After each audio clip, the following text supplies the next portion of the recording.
अख्तर कह रहा था, अगर तुम ताउन करो तो मैं राजकुमार का काम तमाम करके तुम्हें कैद खाना से आज़ाद करा सकता हूँ और अपनी महबूबा को छुड़ा सकता हूँ। सुनो अख्तर, मैंने जवाबन कहा, मैं तुम्हारे साथ ताउन करने पर तैयार हूँ, लेकिन मैं इंसान हूँ और तुम एक नाग हो। सुधीर और तुम एक ही नस्ल से ताल्लुक़ रखते हो। कहीं ऐसा तो नहीं कि इस वक्त दुश्मनी की वजह से तुम मेरा साथ देने पर आमादा हो। लेकिन अगर हालात बदल गए तो फिर?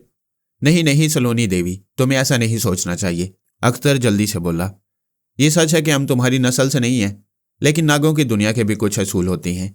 हम भी तुम्हारी तरह मोहब्बत, नफरत करते हैं और दुश्मनी की परख करते हैं और इंसानों की तरह एक दूसरे से सलूक करते हैं।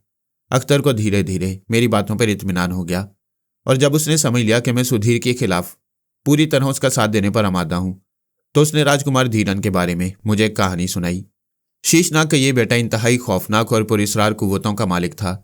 वह अब तक कई मरतबा इंसानों को तकलीफ दे चुका था। दरअसल इंसानों को सताकर उसे दिली खुशी होती है।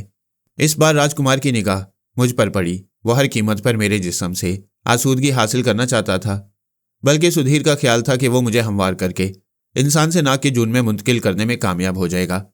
अख्तर की जुबानी इन वाक़यात को सुनकर मैं खौफ से थर थर कांपने लगी और जब खौफ का गलबा कम हुआ तो दिल ही दिल में उस मुजी नाग से बचने के लिए तदाबीर सोचने लगी।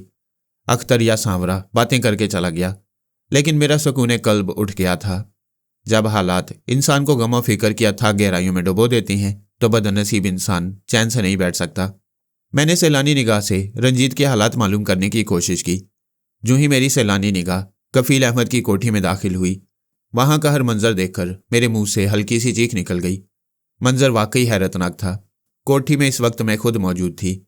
अब मुझे अख्तर की बात का सबूत मिल गया था। वाकई पुरस्रार रोशनी मेरे जिस्मानी कालम में ढलकर वहां पहुंची थी। मुझे इस कैद खाने में अब 24 घंटे गुजर चुके थे। इस अरसा में अख्तर से मुलाकात या तो उस वक्त हुई थी जब वो मुझे इस आरामदेह कमरे में लाया था और राजकुमार के बारे में हालात बतलाए थे। इसके बाद अख्तर सिर्फ खाना देने आया था। उस वक्त रात के 12 बजे थे और मैं अपने कमरे में तन्हा अपनी तकदीर को कोस रही थी। मगर अचानक उस वक्त दरवाजे पर आहट हुई और फिर मैंने अख्तर को अंदर आते देखा। तुम अभी तक जाग रही हो सलोनी? उसने अंदर आकर बेतकल्लुफी से कहा। आज मुझे कोई भी काम नहीं। मैंने सोचा क्यों ना तुमसे बातें की जाएं, क्या ख्याल है? वो बोला। ठीक है, आओ बातें करें। मैं उठकर बैठ गई। अब इसके सिवा कोई चारा नहीं था। तुमने सुधीर के लिए क्या सोचा है? मेरा मतलब है, आखिर तुम यहाँ कब तक पड़ी रहोगी? ये बात तो मैं तुमसे पूछने वाली थी, मैंने कहा। अगर तुम मदद करो तो कुछ काम बन सकता है। लेकिन सलोनी, अख्तर मेरे करीब आकर राजदारी से बातें करने लगा। वह इंसान के भेष में एक नाग है और जाहिर ऐसी सूरत में एक इंसान उसका कुछ नहीं बिगाड़ सकता। अलबत्ता एक बात मुमकिन है। वो क्या है? मैंने उजलत से कहा।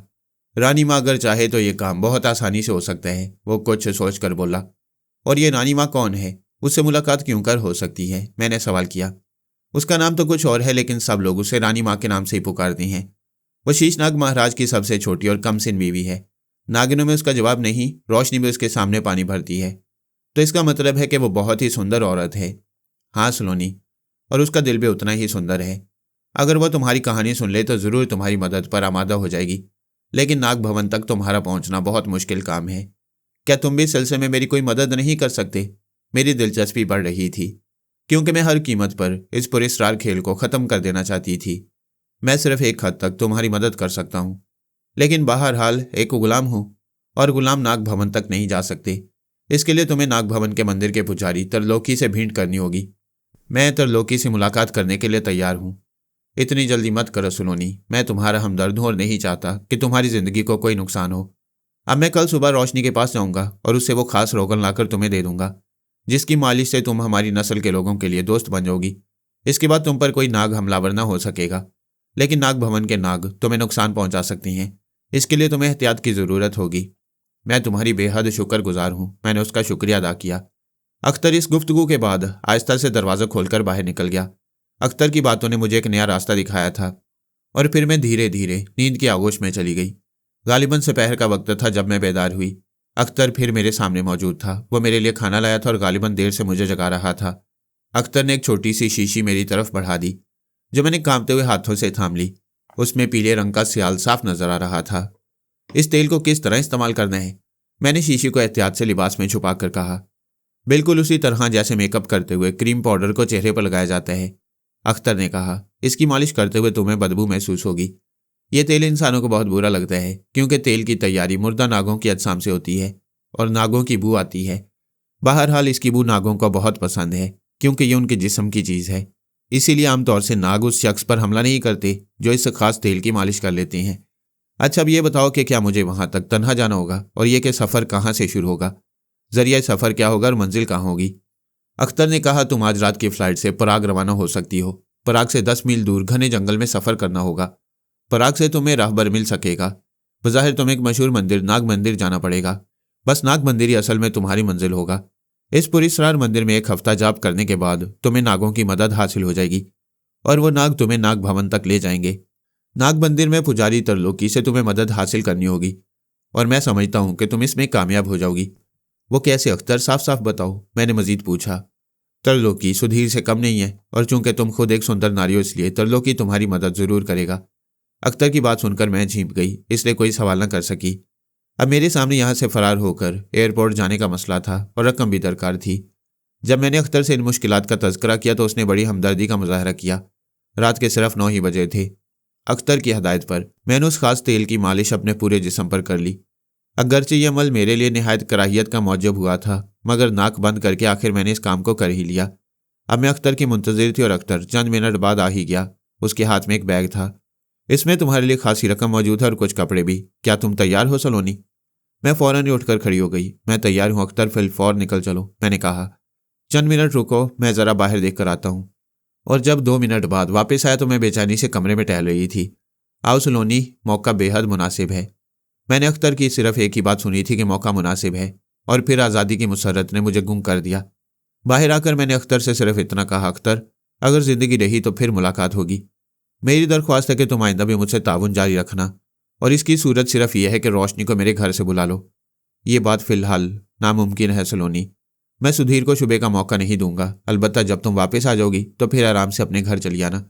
रोशनी उसी दिन वापस लौट आएगी। अच्छा, खुदा हाफिज, मैंने कहा और सड़क पर तेज कदमों से आगे बढ़ गई। सड़क पर आने के बाद मैंने सोचा क्यों ना पुरस्कार परवाज के जरिए यह सफ़र तय कर लिया जाए। पराग एयरपोर्ट यूं तो कदीम तर्ज का बना हुआ था, शायद किसी पहाड़ी को काटकर बनाया गया था, क्योंकि एयरपोर्ट चारों तरफ से छोटी छोटी पहाड़ियों से घिरा हुआ था। सबसे ज़्यादा दिलचस्प चीज़ उस इलाके की हरियाली थी। रात को बरकी रोशनी में अतराफ के दरख्त अजीब वजह की बहार दिखा रहे थे। मैं इस मंजर से काफ़ी महफूज हो रही थी।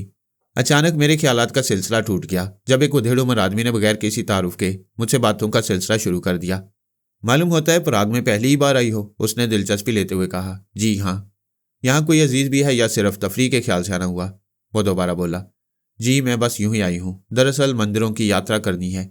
मेरे जवाब से वो मुतमईन नहीं हुआ, फिर मुस्कुराकर कहने लगा, देवी जी, अगर मंदिरों की यात्रा करनी है तो मैं आपकी मदद कर सकता हूँ। ये मैं इसलिए कह रहा हूँ कि इस शहर में बहुत से पंडित रहते हैं जो यात्रियों को बेवकूफ़ बनाकर दोनों हाथों से लूटने के आदी हैं। मैं कोई बुद्धू नहीं हूँ, पढ़ी लिखी हूँ, मैट्रिक पास किया है मैंने। मैं किसी के झांसे में नहीं आने वाली, मैंने पूरे एतमाद लहजे में कहा। अजनबी शख्स मुस्कुराने लगा। सुबह को जब मैं एयरपोर्ट की कैंटीन से चाय पीने के लिए जाने लगी तो आखिर उस शख्स को मौका मिल ही गया। देखिए, शायद आप चाय पीने जा रही हैं, वो बोला। ऐसी गलती ना करना। अजनबी शख्स को डांटकर मैं कैंटीन तक चली गई। दिन निकल आया था। मैंने गुसल करके दूसरा लिबास पहन लिया और अब मैं किसी गाइड की मुंतजिर थी जो परिसरा नाग मंदिर तक मेरी रहनुमाई कर सके। सबसे ज़्यादा फिक्र तो मुझे इस बात का था कि मैं बिल्कुल तनहा थी, एक नौजवान लड़की और तनहा। इससे ज़्यादा और ख़तरे की बात क्या हो सकती थी। शहर में आने के बाद मैंने एक धर्मशाला का रुख किया और मेरा ख्याल दुरुस्त ही निकला।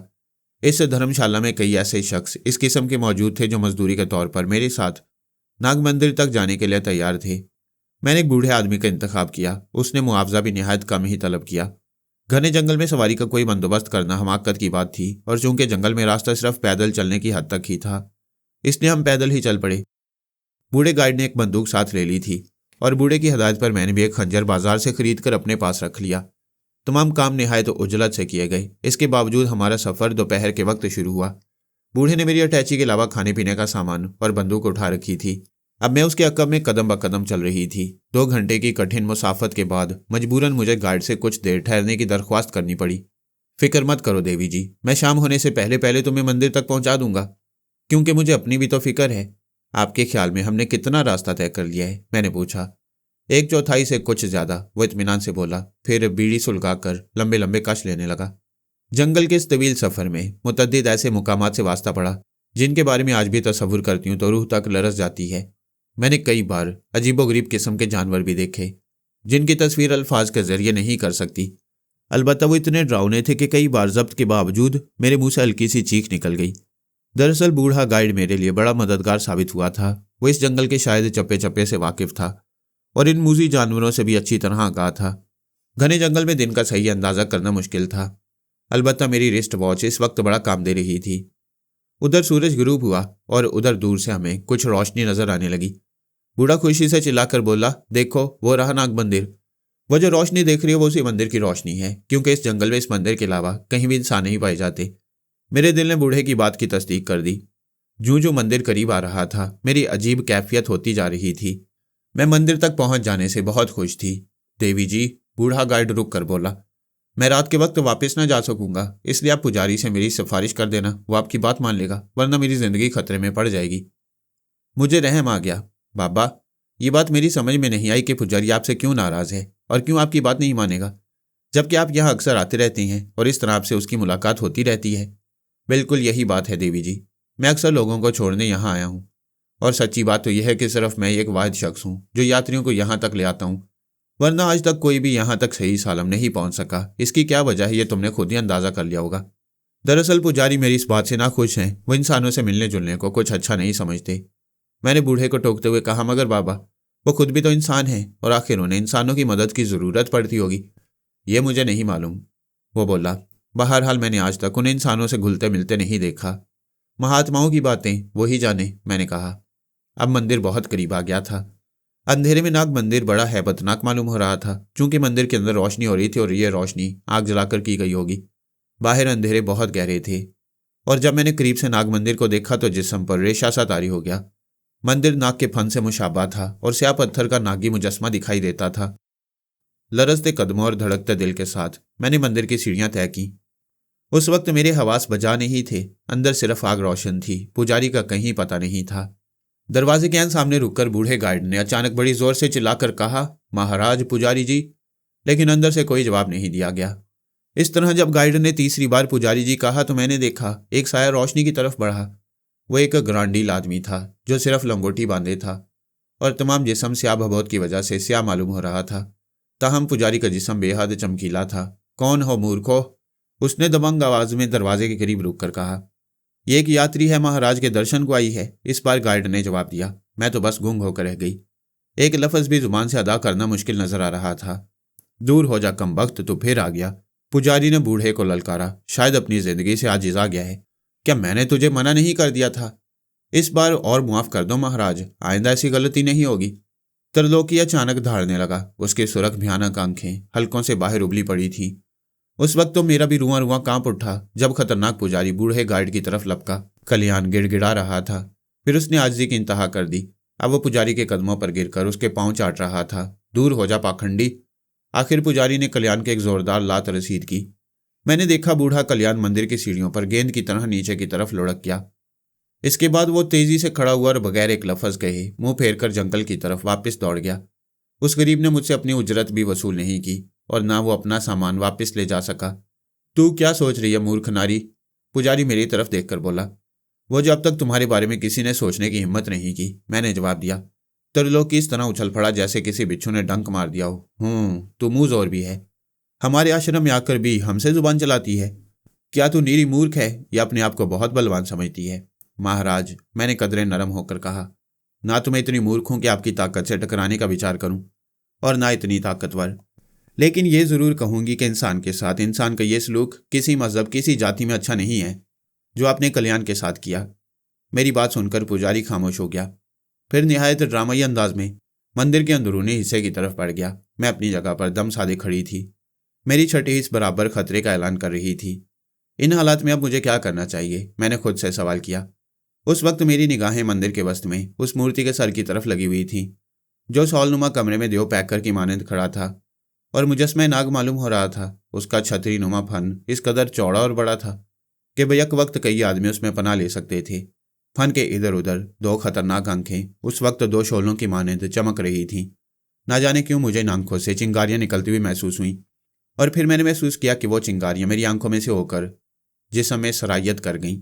मेरा पूरा वजूद दहल कर रह गया और सर चकराने लगा। उसी वक्त पुजारी की आवाज़ कहीं दूर से आती हुई मैंने सुनी, जो मुझे अंदर बुला रहा था।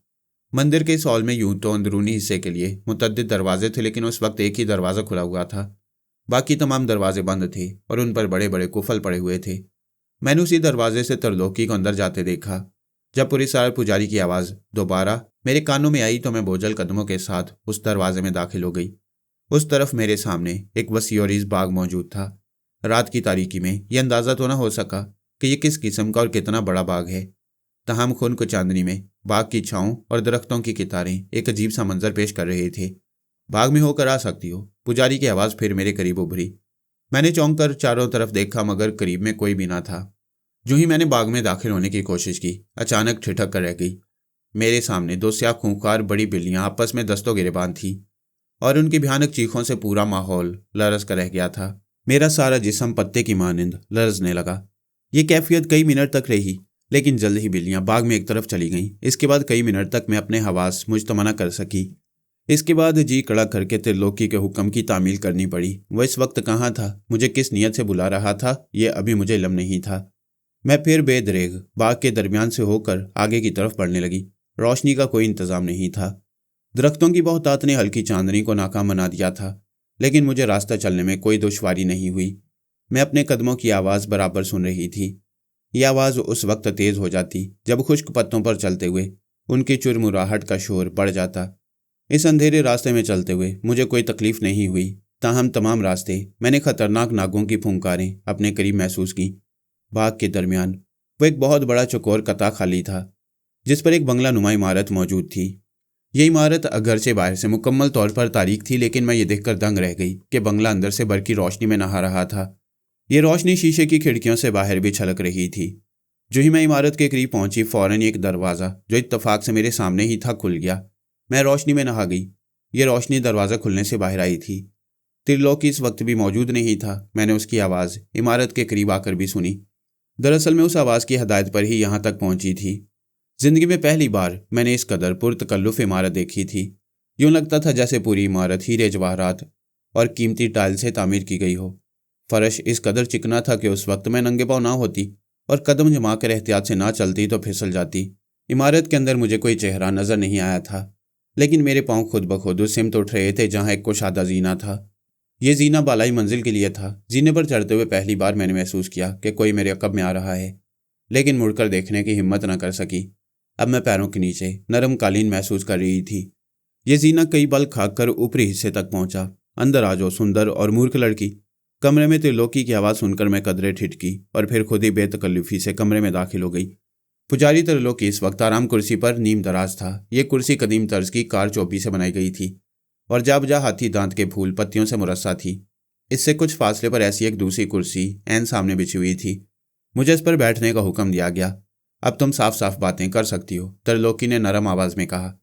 लेकिन देखो, झूठ बोलने की हरगिज़ कोशिश न करना, क्योंकि उस सूरत में तुम्हारा ही नुकसान होगा और शायद तुम इस नुकसान का इस वक्त तसव्वुर भी न कर सको। हालांकि त्रिलोकी ने यह आवाज़ नीची आवाज़ में कही थी, मगर लहजे में बला की सफ़ाकी थी। मैं कुर्सी पर पहलू बदल कर रह गई। महाराज, मैंने कहा, आप बड़े मेहरबान हैं। मैं एक दुखी औरत हूँ, दुनिया की सताई हुई। मैंने आपका नाम सुना था, इसलिए चली आई। अगर आप मेहरबानी कर दें तो सारे दुख दूर हो सकते हैं। वह गहरी सांस लेकर बोला। पहेली मत बुझाओ लड़की, मेरे पास ज़्यादा समय नहीं। मुझे रानी माँ से मिलना है महाराज, और बगैर आपकी मदद के मैं उन तक नहीं पहुँच सकती। मैंने एक ही सांस में कहा और त्रिलोकी की तरफ देखने लगी। पुजारी सर झुकाकर किसी गहरी सोच में गर्क था। मेरे बारे में तुम्हें किसने बताया है? तुसारा ने। मैंने मुख्तसर जवाब ही मुनासिब समझा। तो तुसारा राजकुमार से बगावत कर रहे? त्रिलोकी ने जुमला गोया खुद से कहा। नहीं महाराज, मैंने जल्दी से कहा। वह भी राजकुमार का अदना खादिम है और इस गुलामी पर उसे बड़ा फख्र है। लेकिन क्या मूर्ख, मुझे खामोश होते देखकर त्रिलोकी गरज कर बोला। वो मेरी परेशानी से मुतासिर हो गया था और चूंकि मदद करने का वादा कर चुका था, इसलिए मैंने ही तो सारा को आपका पता बताने पर मजबूर किया। अगर आप इस बात से नाखुश हैं तो मैं मुआफ़ी चाहती हूँ। भगवान के लिए आप तो सारा से बदजन ना हूँ। मेरी खुशामद किसी हद तक कामयाब ज़रूर हुई, लेकिन त्रिलोकी का मूड काफ़ी ख़राब था। वह बहुत देर तक खामोश बैठा कुछ सोचता रहा, फिर उठकर बोला, मेरे साथ आओ, मैं तुम्हें इस इमारत की सैर कराता हूँ। त्रिलोकी का मूड अचानक ही बदल गया। ये बात मेरे लिए निहायत खुशाइन थी। एक गैलरी से गुजरकर हम दूसरे कमरे में दाखिल हुए। सजावट और शान शौकत के एतबार से ये पहले वाले कमरे से ज़्यादा मुरस्सा नजर आ रहा था। यहाँ त्रिलोकी के इशारे पर मैंने दीवारों पर चंद अजीबोगरीब तस्वीरें देखी। ये तस्वीर मुख्तलिफ रंगों से बनाई गई थी और आर्ट का नमूना मालूम होती थी। तीसरा कमरा मेरे लिए ज़्यादा हैरानकुन साबित हुआ। यहाँ शीशों के बड़े बड़े बॉक्स बड़े एहतमाम से रखे हुए थे और जब मैंने उन्हें करीब से देखा तो चौंक पड़ी। हर कबाड़ में मुख्तलिफ किस्म के जानवर मौजूद थे। ऐसे जानवर मैंने ज़िंदगी में पहली बार देखे थे। शीशे के इन बॉक्सों में छोटे बड़े बल्ब मौजूद थे जो पूरी तरह रोशन थे। जानवरों के अलावा इन बॉक्सों में दूसरी चौंकाने वाली चीज़ों में मुख्तलिफ हालात थे और ये तमाम चीज़ें किसी रकीक स्याल में रखी गई थी।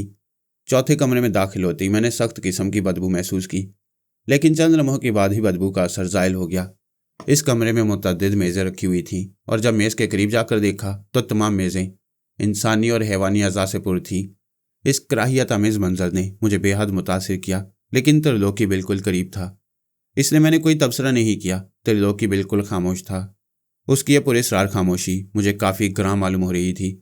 फिर मैंने उसके ख्यालात पढ़ने की कोशिश की और अचानक त्रिलोकी मेरी जाने पलटकर गुस्से से बोला, जानता हूँ मूर्ख, मैं तेरी कुव्वत से वाकिफ़ हूँ, मगर खबरदार जो ये हरकत की वरना पछताएगी। त्रिलोकी ने बर वक्त टोका था। चोरी मौके पर पकड़ी गई। मैं खामोश हो गई। हम दोबारा फिर उसी कमरे में लौट गए जहाँ से गए थे। तब मैंने पहली बार मुंह खोला, महाराज ये सब क्या कारखाना है, मेरी तो समझ में कुछ नहीं आया। समझ लोगी नादान बच्ची, जल्दी क्या है, उसने तमस्खराना अंदाज में कहा और फिर उठकर टहलने लगा। जिंदगी के बारे में तुम्हारा क्या ख्याल है? जिंदगी? मैं बौखला कर बोली, खुदा की अमानत है, अच्छे कामों से अच्छी और बुरे कामों से बुरी होती है, बस या कुछ और भी? उसने मेरी आंखों में देखा। मैं समझी नहीं महाराज। खैर समझने की कोशिश करना, वो बोला। आज रात इस कमरे में रहो, कल सुबह पराग चली जाना। वहाँ मेरे एक पुराना दोस्त जगदीश रहता है, उससे मिलकर तुम्हें खुशी होगी। लेकिन महाराज, मैंने कुछ कहना चाहा, मगर त्रिलोकी जवाब दिए बगैर कमरे से निकल गया। उसके जाते ही दरवाज़ा खुद ब खुद बंद हो गया। रात को मैं आराम कुर्सी पर ही लेट गई। शायद 2 घंटे बाद ही मुझे नींद ने आ लिया। इस अरसे में कमरे का पूरा जोग्राफिया मेरे जहन में फिट हो गया था। लेकिन जब दूसरी सुबह आंख खुली तो मैं एक मामूली से मकान में थी। अगरचे वो मकान भी काफ़ी कुशादा था, मगर ये वो कमरा हरगिज़ नहीं था जिसमें रात को सोई थी। चंद मिनट बाद अपने ख्याल की तस्दीक भी हो गई। जगदीश, जो खौफनाक हद तक रंजीत से मुशाबा था, मेरे सामने खड़ा था। उसने मुस्कुराकर मुझे सुबह बखैर कहा, लेकिन मैं काफ़ी देर तक उससे बात न कर सकी। देवी जी, मुंह हाथ धोकर नाश्ता कर लो, जगदीश ने दोबारा कहा और मैं जल्दी से अपनी साड़ी दुरुस्त करते हुए उठ बैठी। अगरचे भूख प्यास गायब हो चुकी थी, मगर जगदीश के असरार पर मुंह हाथ धोकर हल्का सा नाश्ता करना पड़ा। जगदीश करीब ही खड़ा रहा। शायद वो मुंतजिर था कि मैं उसे भी खाने की शिरकत की दावत दूं, मगर मैंने जानबूझकर ऐसा नहीं किया। ये मकान बज़ाहिर तो बहुत मामूली सा था, मगर था बेहद कुशादा। जगदीश के अलावा घर में चंद मुलाजिम और खादमाएं भी थीं। कमरों की तादाद 8 से कम नहीं थी। बाद में दूसरे कमरे देखकर मुझे अपनी राय बदलनी पड़ी। उन कमरों का साजो सामान नहायत बेशकीमत था। ज़रूरत की हर चीज़ यहाँ मौजूद थी। दोपहर के वक्त मैंने जगदीश से बात करने का फ़ैसला किया। जगदीश बाबू, मैंने कहना शुरू किया, मैं कल रात नाग मंदिर में थी और आज यहाँ, ये क्या भेद है? क्या आप इस पर रोशनी डालेंगे? जगदीश पहले तो हंसी में उड़ाता रहा, फिर उसे संजीदा होना पड़ा। पहली बात तो यह है कि तुम अपने दोस्तों में हो और हर तरह के खतरे से दूर हो। मैं जानता हूँ तुम्हारी मुलाकात मेरे दोस्त त्रिलोकी से हो चुकी है, जो इस इलाके का पुरस्कार तरीन आदमी है। मैं खुद आज तक अपने दोस्त को नहीं समझ सका हूँ। उसके शौक भी अजीबोगरीब हैं। यही वजह है कि वो पराग से दूर घने जंगलात में एक ऐसे मंदिर में रहता है जो तारीखी एतबार से सदियों पुराना मंदिर है और जहाँ कोई इंसान आज तक पहुँचने की हिम्मत नहीं कर सका है। तो क्या वो मंदिर नहीं था जहाँ मैंने रात बसर की? मैंने पुरख्याल अंदाज में कहा। जगदीश को हंसी आ गई। फिर वो संजीदगी से बोला, देवी जी, वो हिस्सा जहाँ तुमने कुछ समय गुजारा है नाग मंदिर का एक इब्तदाई हिस्सा है। असली नाग मंदिर वहाँ से बहुत दूर है। अलबत्ता त्रिलोकी बेपनाह कुव्वतों का मालिक है। वो मीलों में फैले हुए इस पुरस्कार मंदिर में हर जगह हर समय रहता है। मैं जगदीश की बात सुनकर सन्नाटे में रह गई। तो क्या अब मैं पुजारी महाराज से ना मिल सकूंगी? मैंने पूछा। मैं कोशिश करूंगा कि आप उनसे दोबारा मिल सकें, जगदीश ने मुझे तसल्ली दी। उस वक्त बाहर से एक मुलाजिम आया। वो जगदीश की तरफ गौर से देख रहा था। क्या बात है रामू? जगदीश ने मुलाजिम की तरफ देखकर कहा। जवाब देने की बजाय रामू ने हाथ से कोई इशारा किया। जगदीश उसका मतलब समझ गया। उसने रामू को मुखातिब करके कहा, शेरू से कहो गाड़ी निकाले, मैं इसी वक्त जाऊंगा, जाओ जल्दी करो। और रामू उल्टे पैरों दौड़ गया। मैं शाम से पहले आ जाऊंगा सलोनी देवी, घबराने की ज़रूरत नहीं, इस घर में तुम्हें कोई परेशानी नहीं होगी, जगदीश मेरी तरफ देखकर बोला और मुझे खामोश पाकर अपने कमरे की तरफ बढ़ गया। चंद मिनट बाद वो पूरी तरह मुसल्ला होकर बाहर आ रहा था। मैं गौर से जगदीश की तरफ देख रही थी, मगर उसने बाहर जाने से पहले मुझसे कोई बात नहीं की। ताहम उसकी नज़रों में मेरे लिए हमदर्दी के जज्बात ज़रूर थे। अब मैं दोबारा उस कमरे में लौट आई जहाँ बेदार हुई थी। इत्तफाक से कमरे में बुक शेल्फ भी मौजूद था। उस वक्त किताबें देखकर मुझे इंतहाई मुसरत हुई। तन्हाई और उदासी में यकीनन किताब बेहतरीन साथी साबित होती है। आज की शाम भी मेरी ज़िंदगी की बेकैफ शाम थी। अपने घर से हज़ारों मील दूर मैं अनजाने दुश्मनों में थी और माहौल इतना असेबज़दा कि मैं कोशिश के बावजूद खौफो खतरे में मुब्तला थी। पुरस्रार त्रिलोकी की निस्बत जगदीश सीधा सादा नौजवान था। वह बिलाशुबा रंजीत का भाई या उसकी तस्वीर मालूम होता, मगर मैं जानती थी कि जगदीश है, रंजीत नहीं।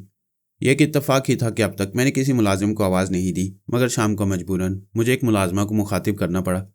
उधेड़ उम्र की यह खादमा मेरी आवाज़ सुनकर कमरे में आ गई थी, मगर वो खामोश और बाअदब खड़ी रही। फिर धीरे धीरे मुझे एहसास हुआ कि यहाँ का कोई मुलाजिम बात करने की या तो ताकत नहीं रखता, गूंगा है, या उन्हें हुक्म दिया गया है कि ज़ुबान बंद रखें। मगर बाद में वाक़यात ने साबित कर दिया कि घर के तमाम मुलाजिम गूंगे थे। अलबत्ता वह अहकामात सुन सकते थे और बड़ी चाबुक दस्ती से अमल दरामद करने के आदी थे। जगदीश रात को किसी वक्त घर आ गया। सुबह नाश्ते पर जब उससे मुलाकात हुई तो वो काफ़ी खुश नज़र आ रहा था। जब हम नाश्ते से फारिग हुए तो अचानक एक ऐसा शख्स आ गया जिसे देखकर मैं थोड़ी देर के लिए बौखला गई। ये वही शख्स था जो एयरपोर्ट पर मुझे मिल चुका था। उसे देखकर मेरी घबराहट बेवजह नहीं थी। मैंने इस शख्स को एयरपोर्ट पर डांट दिया था और उस वक्त वो मुझसे बहुत नाराज़ था। ये मेरे दोस्त दामोदर हैं, सलोनी देवी। जगदीश ने हमारा तारुफ कराया। मैं इन्हें पहले से जानता हूँ जगदीश। उसने कटीली नज़रों से मेरी तरफ देखा। मैं अपनी गलती पर नादिम हूँ दामोदर जी, मैंने कहा। दरअसल मैं अजनबी लोगों से घुलने मिलने की आदी नहीं हूँ। क्या अब भी हम अजनबी हैं? उसने सवाल किया और मैंने नफ़ी में गर्दन हिला दी। मेरा नाग भवन पहुंचने का मकसद सामने खड़ा था।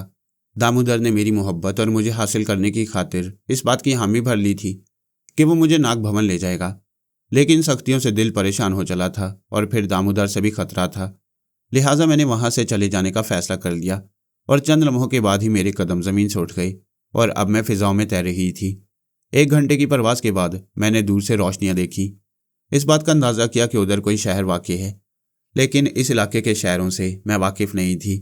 फिर मैंने उस जगह रुकने का फ़ैसला किया ताकि मौका मिलते ही दामोदर को तलाश कर सकूं और फिर से अपनी मंजिल के लिए सफ़र शुरू कर सकूं। मैंने निस्बतन एक पुरसुकून इलाके का इंतखाब किया और निहायत खामोशी से वहां उतर गई। ये एक कुशादा मकान की छत थी। छत के अतराफ में कद्दे आदम दीवारें भी मौजूद थीं। एक तरफ जीना भी नज़र आ रहा था जो अंदर मकान में जाने के लिए बनाया गया था। अभी निस्फ रात ही गुजरी थी और अब मुझ पर नींद का गलबा था, इसलिए ज़रूरी था कि मैं किसी जगह का इंतखाब करूं। बेइरादा में जीने से उतरकर मकान के सेन में पहुंच गई। इस कुशादा मकान में मुतअद्दिद कमरे थे। एक तारीक कमरे के करीब जाकर देखा तो दरवाजे पर ताला नहीं था। दरवाज़ा खोलकर जब अंदर पहुंची तो मालूम हुआ कि ये तो कोई ख्वाबगाह थी, क्योंकि अंदर एक खूबसूरत मछारी पर साफ सुथरा बिस्तर लगा हुआ था। जैसे इस घर के मकीनों को पहले से इल्म था कि मैं उनके यहाँ मेहमान बनकर आने वाली हूँ, इसलिए उन्होंने पहले से इंतज़ाम कर लिया था। अगर सफ़र की परेशानियों और भाग दौड़ की वजह से थकान हो जाए और फिर खिलाफे तवक्को आरामदेह बिस्तर नज़र आ जाए तो नींद का खुमार और भी बढ़ जाता है। लिहाजा मेरी हालत भी ऐसी ही थी। मैंने कुछ ज़्यादा सोचने समझने की कोशिश नहीं की, फिर खामोशी से मसारी पर लेट गई और लेटते ही नींद की आगोश में पहुंच गई। दूसरी सुबह मेरे लिए हैरत इस्तेजाब के अलावा आर्जी खुशियाँ भी लाई थी। जिस वक्त मेरी आंख खुली तो कमरे में एक चांद निकला हुआ था, हालांकि सूरज तुलू हो चुका था। इस कमरे के सामने चूंकि एक मुख्तसर सा वरांडा भी था, इसलिए सूरज की किरणें अंदर तक आने से कासिर थीं। अलबत्ता उन्हें कुछ देर सहन में और दीवारों पर देखा जा सकता था, लेकिन कमरे में जो चांद निकला था वो आसमानी किस्म का नहीं था, बल्कि एक चांद को शर्माने वाली हसीन दोशीज़ा थी। जी हाँ, उसका नाम शील था। गालिबन माँ बाप ने पूरा नाम शीला रखा होगा, मगर प्यार में यह नाम सुकड़ कर शील रह गया। इस खुशगवार सुबह में मेरे सामने एक मुकम्मल हसीन दोशीज़ा मौजूद थी, मगर यह हुस्न जिसे अब मैं हुस्ने सोगवार कह सकती थी, मेरे लिए इंतहाई कशिश का बायस बना। शील मेरे सरहाने खड़ी दिलचस्पी, मुरब्बत और प्यार से मेरी जाने मुतवज्जा थी। शादाब चेहरा गमों की धूप से झुलसा हुआ मालूम हो रहा था। हसीन आंखें जो दिल में खुबी जा रही थीं, गमों का अथाह सागर मालूम होती थीं। इसके बावजूद वो एक मुकम्मल हसीन तरीन औरत थी। मैंने समझ लिया कि मैं गैर इखलाकी तौर पर एक अजनबी लड़की के घर में घुस आई हूँ और ये कि मान ना मान मैं तेरा मेहमान का मिसदाक उसके सर पर सवार होना चाहती हूँ। आप उठकर गुसल कर लें, नाश्ता ठंडा हो रहा है। पहली बार शील की आवाज़ मैंने सुनी और मुझे बावर करना पड़ा कि हर गैरत नाहीद की आवाज़ दीपक के राग से कम नहीं होती, जो दिलों में मोहब्बत की आतिश भर देता है। मेरा भी यही हाल हुआ। चंद लम्हों में ही उस हुस्न की देवी पर अकीदत के फूल निछावर करने लगी। जब मैं शील के कहने पर गुस्ल करने के लिए उठी तो एहतियातन मैंने इस लड़की के दिमाग में झांका और मेरे ज़हन को उस वक्त ज़बरदस्त झटका लगा। वो इस वक्त भी जबकि मुझसे हम कलाम थी और मेरे करीब थी, उसके दिमाग में मेरे लिए कोई बात नहीं थी, ना अच्छी ना बुरी, बल्कि वो तो इस वक्त भी किसी और हस्ती के बारे में सोच रही थी। ये हस्ती उसका महबूब ही हो सकता था। ये लड़की मेरे लिए एक अजूबा से कम ना थी, इसलिए मैं गुस्ल करना भूल गई और फिर मैंने ज़बरदस्ती उससे चंद सवाल कर डाले। अब मुझे अंदाज़ा हो गया कि तुम्हें मेरे आने से कोई खुशी नहीं हुई, शायद इसलिए कि मैं एक अजनबी हूँ और बगैर बुलाए आपके घर में घुस आई हूँ। ओह दीदी, वो चौंक कर बोली, यह आपने क्या कहा? मैं तो आपको देखकर आज पहली बार इस कदर खुशी महसूस कर रही हूँ जिसका अंदाज़ा आप नहीं कर सकोगी, ना मैं अल्फाज में इसका इजहार कर सकती हूँ। तुम बहुत मासूम और प्यारी लड़की हो शील, मैंने प्यार से उसे थपथपाया। अच्छा, बाकी बातें नहाने के बाद होंगी, क्या तुम मुझे बाथरूम तक पहुँचा दोगी? उसी वक्त एक उम्र रसीदा खादमा कमरे में दाखिल हुई। शील ने उसे मुखातिब करके कहा, जीनी, इन्हें बाथरूम में ले जाओ, ये मेरी दीदी हैं, देखो इन्हें कोई तकलीफ ना हो। बुढ़िया ने अदब से सर झुका दिया। मैं उस खादमा के खलूस की कायल हो गई, लेकिन जब हम बाथरूम की तरफ जा रहे थे तो मुझे अपना ख्याल बदलना पड़ा। उस वक्त बुढ़िया बड़ी ऊट पटांग बातें सोच रही थी और सबसे ज़्यादा खतरे की बात यह थी कि उसकी सोच का महवर सिर्फ मैं थी। मैंने उसके ख्यालात पढ़ने के बाद अंदाज़ा किया कि वह ज़रूर कोई ख़तरनाक औरत है, ताहम उसकी बातों से यह अंदाज़ा करना नामुमकिन था कि वह असल में कौन है और किसकी साथी है। इतने बड़े मकान में तुम तन्हा रहती हो शील? नाश्ते के दौरान मैंने बात छेड़ी। मैंने देखा कि शील खाते खाते रुक गई, उसका लुकमा हाथ में ही रह गया। शायद मैंने बहुत ही गलत बात कही थी। मैं पछता रही थी कि आखिर मैंने क्यों ऐसी बात कही जिससे मेरी मेज़बान को इतनी जहमत हुई। इस बात से यह भी अंदाज़ा हुआ कि शील के घरेलू हालात बहुत नाजुक हैं। इसके बाद मैंने शील के ख्यालात पढ़ने की कोशिश की, मगर वहाँ तो बेतहाशा रंजो गम के सिवा कुछ भी ना था। शील, मुझे माफ़ कर दो, मैंने कुछ देर बाद कहा। मुझसे भूल हुई कि मैंने तुमसे इतना ज़ाती किस्म का सवाल किया। दीदी, वो कता कलाम करके जल्दी से बोली, तुम गलत समझ रही हो। दरअसल ये मेरी किस्मत की खराबी है और मैं नहीं चाहती कि मेरे मनहूस हालात का तुम पर साया भी पड़ जाए और तुम्हारी ज़िंदगी पर भी दुखों के पहाड़ टूट पड़ें। शील, मैंने कहा, ना जाने क्यों मैं तुम्हारे लिए बेहद अपनायत महसूस करती हूँ। शायद इसीलिए मैं तुमसे साफ साफ बातें करना पसंद करती हूँ। मैं भी इस ज़िंदगी से ज़्यादा खुश नहीं हूँ। कुछ देर बाद जब मैं हाथ धोकर आई तो शील मेरे सामने मुजस्सम सवाल खड़ी थी। वो मेरे हालात जानने के लिए बेताब थी। इस मुख्तसर अरसे में वो भी मुझसे काफ़ी मुतासिर हुई। इसकी वजह यह भी रही होगी कि वो अपनी हवेली में बिल्कुल तनहा थी। सिर्फ एक उम्र रसीदा नौकरानी थी जो घर का कामकाज करती थी। बाद में मुझे मालूम हुआ कि एक बूढ़ा खादिम भी था जो बाहर के हिस्से में रहता था। उसे घर में आने की इजाज़त नहीं थी। शीला मुस्लिम खातून की तरह पर्दे का एहतमाम रखती थी। ये दूसरी बात थी जिसने मुझे चौंकाया। कुछ देर बाद मैंने सोच समझकर अपने जहन में एक मंसूबा जन्म दिया और फिर कहना शुरू किया, शील, जिस तरह इस घर की तन्हाई से तुम्हें हौल आता है और तुम खुद को दुनिया में सबसे ज़्यादा हकीर और बदनसीब समझती हो, यही हाल मेरा भी है। बल्कि मुझे तो ऐसे हालात से दो चार होना पड़ा है जिन्हें सुनकर संगदिलों की आंखों में भी पानी भर आता। मैं तुम्हें अपनी राम कहानी सुना सकती हूँ और ज़रूर सुनाऊंगी, मगर एक शर्त पर। शर्त सुने बगैर शील ने वादा कर लिया। तो मैंने मुख्तसरन उसे अपनी ज़िंदगी के हालात सुना दिए। मुसलसल कई घंटे तक हम लोग एक तन्हा कमरे में बैठे बातें करते रहे। मेरे कहने पर इस दौरान उस कमरे में खादमा को आने की भी इजाज़त नहीं थी। मेरी दुख भरी दास्तान के दौरान वो मुतवातर अश्कशोई करती रही। वो बेपनाह हमदर्दी से मेरे वाक़यात सुनती रही और जब मैंने अपनी बात ख़त्म की तो वो बेसाख्ता मुझसे लिपट गई। और फिर वही हुआ जिसका मुझे अंदेशा था। मैं भी ज़ब्त ना कर सकी। मेरा दिल भी भर आया। हम दोनों बड़ी देर तक लिपट कर रोती रहीं और जब दिल का गुबार कम हुआ तो जी हल्का हो गया। दोपहर के खाने का वक्त हो गया था, लिहाजा मैंने शील से उसके बारे में मालूमात करने का इरादा शाम तक के लिए मुलतवी कर दिया। जीनी के ख्यालात पढ़ने के बाद मैंने समझ लिया था कि वो ज़रूर एक ख़तरनाक औरत है। वो काफ़ी सन्नरसीदा औरत थी, यहाँ तक कि भवें और पलकें भी सफ़ेद थी, मगर उसका बदन हैरत अंगेज़ तौर पर काफ़ी तनोमंद था। अब तक जितनी बार जीनी मेरे सामने आई थी मैंने उसे अपने बारे में ही सोचते पाया। मैं ठिठक गई थी। आखिर एक मुलाजमों के इस बात से क्या सरोकार कि मालकन के यहाँ कौन आता है और कौन नहीं। सरे शाम ही शील ने मुझे बता दिया था कि अब वो मुझे अपनी ख्वाबगाह में सुलाएगी। मैं खुद भी अपनी उदास और तन्हा जिंदगी से आजीज आ चुकी थी, इसलिए फितरी तौर से अब मैं किसी हद तक खुश थी। खाने से फारिग होकर हम लोग बेडरूम में आ गए और फिर मेरे असरार पर शील ने बताया, मैं वो बदकिस्मत हूँ दीदी कि जब मैंने आंख खोली तो मेरे माँ बाप, जो इस शहर रांची के सबसे बड़े जागीरदार थे, चंद दिनों में ही दुनिया से सुधार गए। वो दोनों जवान थे और सिर्फ मेरी ही पैदाइश हुई थी। पिताजी की शादी को सिर्फ 2 साल हुए थे। हमारे यहाँ एक मामा जी रोशन लाल थे जो तजारत करने रांची आ गए थे। पिताजी ने ज़बरदस्ती उन्हें अपनी हवेली में बुला लिया था। माता पिता का कोई अजीज रिश्तेदार नहीं था, इसलिए उनकी मौत के बाद पूरी जागीर और मेरी परवरिश का भार मामा जी के कंधों पर आ पड़ा। जब मैं सियानी होने लगी तो मुझे मालूम हुआ कि मामा ने जागीर का बेशतर हिस्सा अपनी अय्याशियों पर सर्फ कर दिया था। उस वक्त मेरी उम्र सिर्फ 13 साल की थी। अब मैं हर बात समझने लगी थी। कभी कभार मैंने दबी जुबान में मामा को इस बात पर टोका भी था। रांची में मामा की ऐश परस्तियों का तस्करा आम था, लेकिन मामा पर किसी के कहने सुनने का असर नहीं था। इसी तरह साल भर गुजर गया। अब मैं मामा की रंग रलियों पर कुड़ने भी लगी। उन्होंने मेरी परवरिश के लिए जिस औरत को मुकर्रर किया था और जो हर दम एक शफीक माँ की तरह मेरे साथ रहती थी, वो भी मामा के करतूत से हर वक्त उदास रहती। आखिर एक दिन मेरी दाया माई का इंतकाल हो गया और अब मैं बिल्कुल तन्हा रह गई। फिर एक अजीब बात हुई। मैं चीखों की आवाज़ सुनकर जाग गई थी। चीखों की आवाज़ मामा के कमरे से आ रही थी। ये कमरा मकान के बालाई हिस्से में था और रात के वक्त किसी को उधर जाने की इजाज़त नहीं थी। इससे पहले मैंने इस तरफ जाने की हिम्मत नहीं की थी, मगर उस रात मुझसे ज़ब्त न हो सका। एक इंसान दर्दो करब से चिल्ला रहा था। हर चंद मैंने अपने जज्बे पर बंद बांधने की कोशिश की, मगर कामयाब न हुई। फिर मैं धड़कते दिल और लरसते कदमों के साथ ऊपर के जीने की तरफ बढ़ गई। मैंने एक छोटी टॉर्च साथ ले ली थी। ये मेरी ज़िंदगी का पहला अलमिया था, जो अपने कमरे में भी तन्हाई से डरा करती थी। उस वक्त इंसानी हमदर्दी के तकाजे से मजबूर होकर छत की तरफ जा रही थी। आखिर मामा के कमरे तक पहुंच गई। दरवाज़ा अंदर से बंद था। मैंने इत्मीनान कर लिया। उस वक्त दिल ने कहा कि वापस हो जाना चाहिए।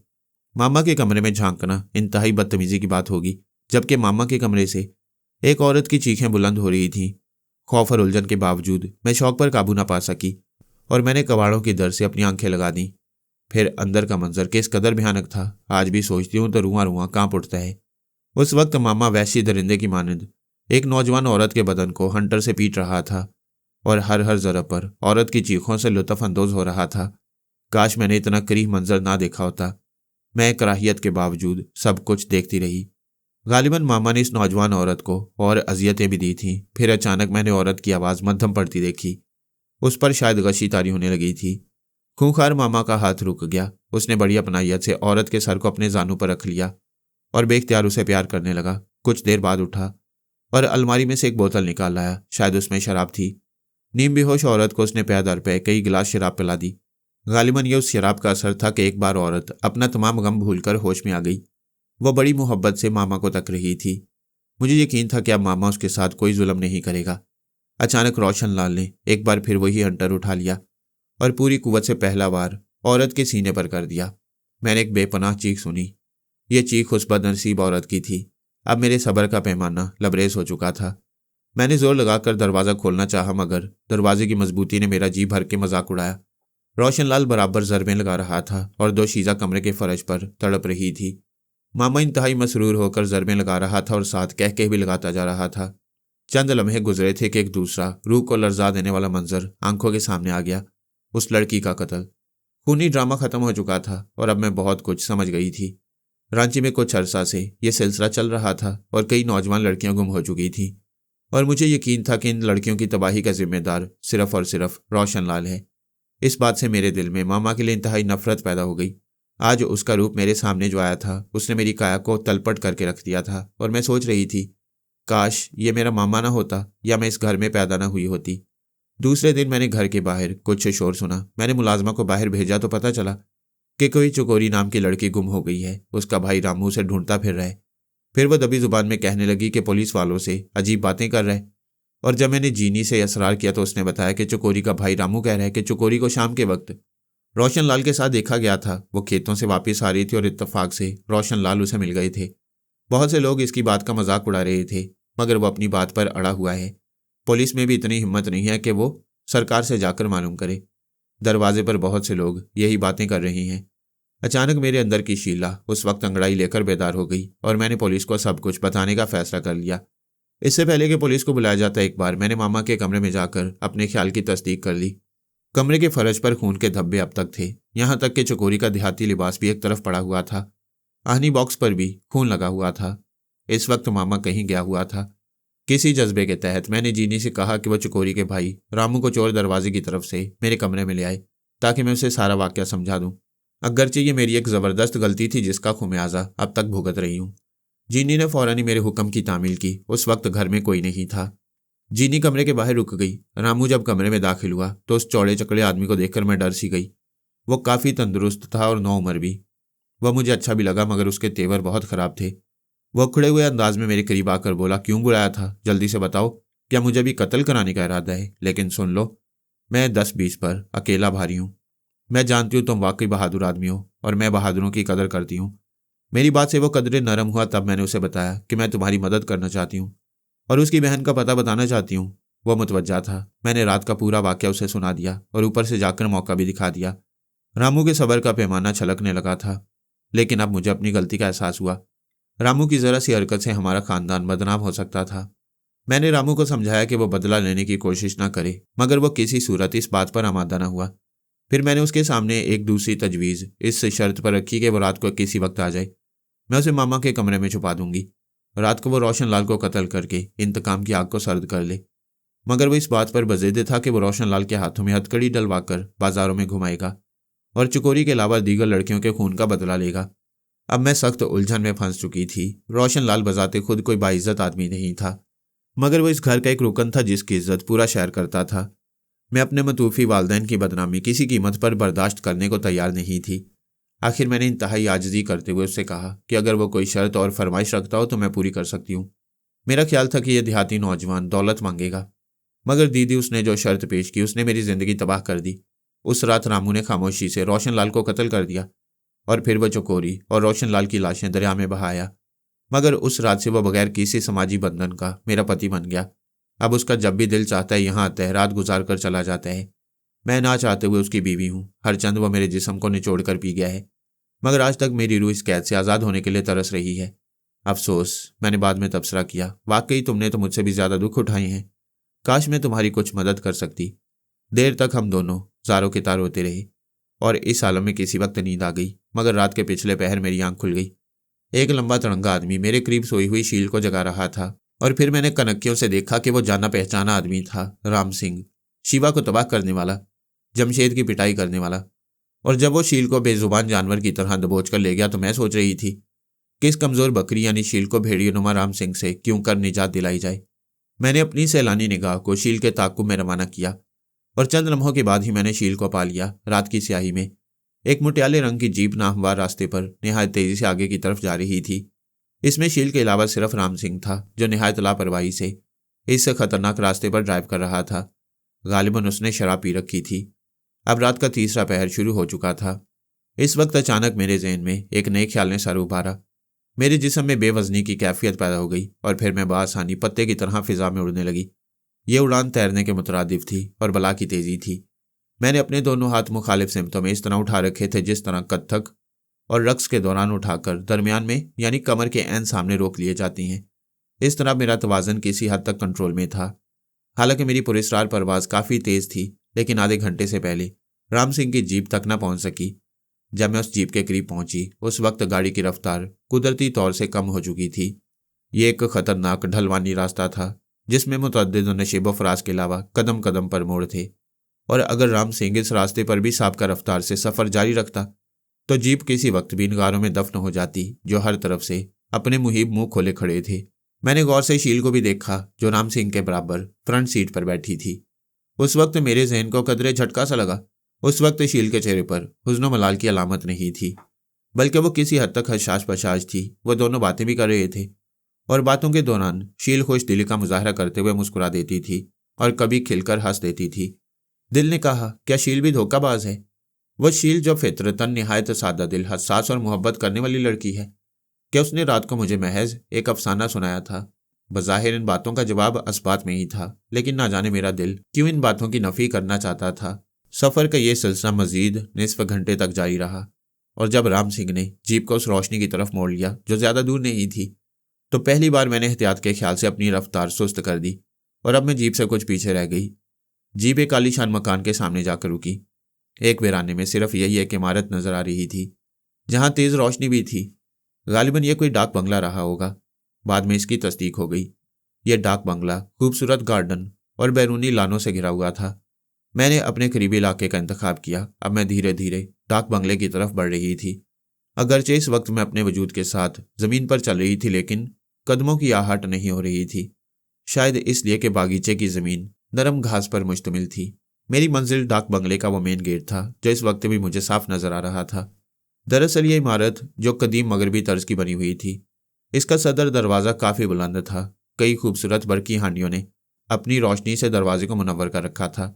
अगरचे अब जीप और इसके मुसाफिर मुझे नज़र नहीं आ रहे थे, लेकिन मुझे वसूख था कि वह इमारत में दाखिल हो चुकी हैं। मैं अपने ख्यालात में खोई हुई गेट की तरफ बढ़ रही थी, लेकिन उसी वक्त अचानक फिजा में एक ज़बरदस्त धमाका हुआ। साइंस एक गोली मेरे शाने के बिल्कुल करीब से गुजर गई। दूसरे लम्हे मुझे ज़मीन पर गिरना पड़ा, क्योंकि फ़ौरन ही दूसरा फायर भी कर दिया गया था। अब मुझे अंदाज़ा हुआ कि मेरा ख्याल गलत था।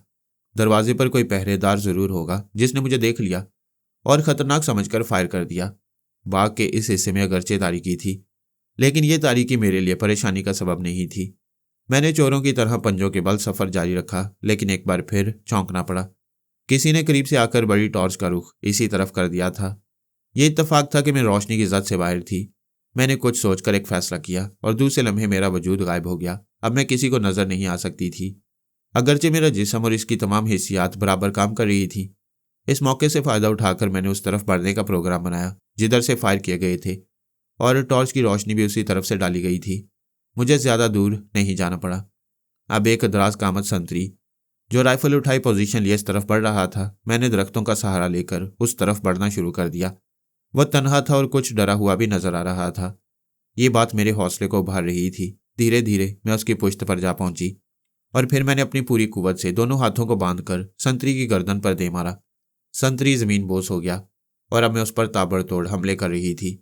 चंद मिनट में ही वो बेहोश हो चुका था, लेकिन उसका जिंदा रहना खुद मेरे लिए तबाहकुन हो सकता था। इसलिए मैंने बेहोश संतरी का गला दबाकर उसे मौत के घाट उतार दिया। उसकी लाश को ठिकाने लगाने के बाद मैंने उसका लिबास अपने जिस्म पर पहन लिया और राइफल और टॉर्च संभाल कर सदर दरवाजे की तरफ लौट गई। अगरचे एक बेगुनाह आदमी को मारकर मुझे दुख हुआ था, लेकिन मुझे अपनी हिफाजत के लिए मजबूरन ऐसा करना पड़ा। यही कुछ सोचकर मैं कदरे मुतमईन हो गई। मेन गेट ज़्यादा दूर नहीं था। वहाँ कुछ लोगों को देखकर मेरा माथा ठिनका, लेकिन कुदरत ने यहाँ भी मेरी मदद की। उस वक्त एक शख्स ने दूर से ही पुकार कर कहा, क्या बात थी मोतीलाल, किस पर फायर किया था?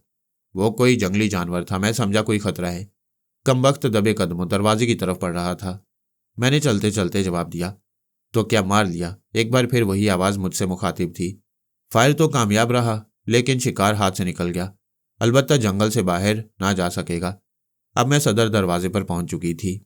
मेरा मुखातिब एक उम्र रसीदा मगर तनोमंद आदमी था। सूरत से वो मुकामी ही मालूम होता था। चेहरे पर लंबी मूंछों ने काफ़ी रोब पैदा कर दिया था। मिसेस जेन कई बार पूछने आ चुकी हैं। अभी वो इतना ही कह पाया था कि अचानक एक नुस्वानी आवाज़ करीब से ही सुनाई दी, गुलाब सिंह, क्या मोतीलाल आ गया? जी सरकार, मेरे मुखातिब ने अदब से जवाब दिया। ये आवाज़ अचानक मेरे दिल ने ठोका दिया। ज़रूर मैंने पहले ये आवाज़ कहीं सुनी थी, लेकिन कहाँ, ये कुछ इल्म नहीं था। अब तक मैंने इस औरत को देखा भी नहीं था। गुलाब सिंह ने मुझे बिल आखिर उस औरत के सामने पेश कर ही दिया। वो गेट के करीब एक मुख्तसर से दफ्तर में बैठी थी। खूबसूरत मेज़ पर गुलदान के अलावा एक बड़ा सा कदीम तर्ज का पिस्तौल भी रखा हुआ था। यह औरत अगरचे जवान थी, मगर चेहरे पर बला की सख्ती छाई हुई थी। मोतीलाल, कौन था वो? तुमने किस पर फायर किया था? हजूर, वो कोई जंगली जानवर था, गोली खाकर निकल गया। मैंने बड़े अदब से मर्दाना आवाज़ बनाकर कहा।